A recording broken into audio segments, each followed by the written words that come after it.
მarathonია. François Hollande's ინაუგურაცია ელისეის სასახლეში პარიზში შეკრებილი ასეულობით ადამიანი და ფრანგული ინაუგურაციის დეტალები. ნახეთ სოფო ზურაბიანის რეპორტაჟი პარიზიდან.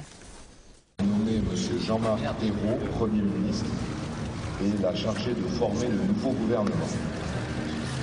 Je vous remercie. და ამ წუთას თქვენ გაიგონეთ, რომ საფრანგეთის ახალი პრემიერ-მინისტრის ვინაობა უკვე ცნობილია.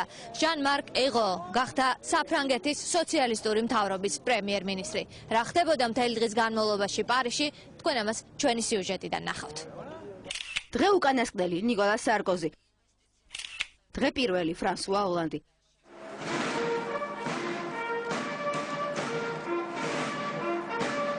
ელისეს სასახლეში მასპინძელი შეიცვალა.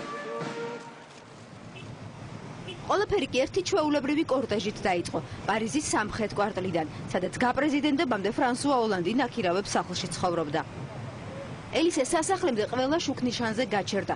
კორტეჟს მთელი გზის განმავლობაში სიჩქარე საათში 50 კილომეტრისთვის არ გადაუჭარბებია.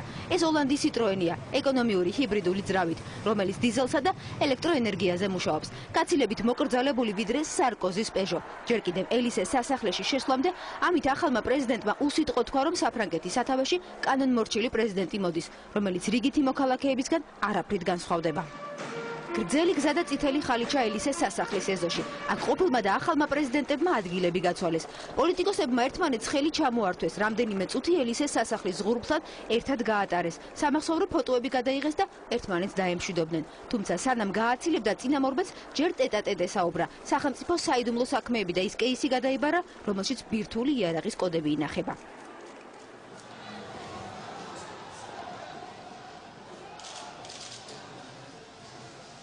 რეზიდენციის დატოვების შემდეგ ნიკოლა სარკოზი მეუღლესთან კარლა ბრუნისთან ერთად მისივე სახლში იცხოვრობს.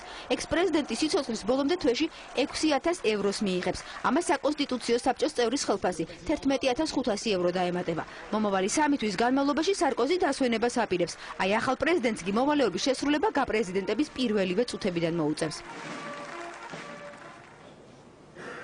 საპატიო ლეგიონის ორდენის მაგისტრის წოდების მიღებისა და საკონსტიტუციო სასამართლოს საბჭოს ხელმძღვანელისგან საპრეზიდენტო ატრიბუტების გადაბარების შემდეგ ოლანდმა ელისეს სასახლეში მიწვეულებს და საერთოდ საფრანგეთის მოსახლეობას სახელმწიფო მართვის თავისი პროგრამა გააცნო. მერე ტრადიციული აღლუმი ჩაიბარა. პრეზიდენტის რანგში შანზელიზეზე გასაირდებას და მოსახლეობასთან მისამებას არც წვიმიან ამინჩი მოერიდა. ჩვენ სოციალური თანასწორობის მომხრე ვართ საფრანგეთში, ამიტომ ავირჩიეთ პრეზიდენტად ოლანდი.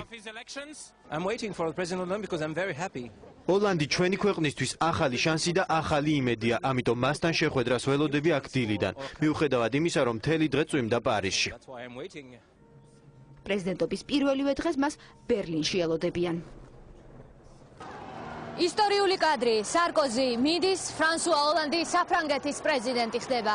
მომდევნო 5 წლის განმავლობაში საფრანგეთში მემარცხენეების მმართველობის ხანა იწყება.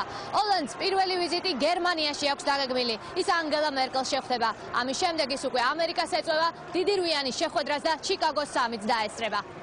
ჯერჯერობით უცნობია, როგორი იქნება ფრანსუა ოლანდის მმართველობა მომდევნო 5 წლის განმავლობაში და როგორ მართავს ის საფრანგეთს, რომელიც ერთ-ერთი ყველაზე გავლენიანი ქვეყანაა ევროკავშირში. სოფო ზურაბიანი, დავით გელენიძე, იმედის ევროპის ბიურო, პარიზი.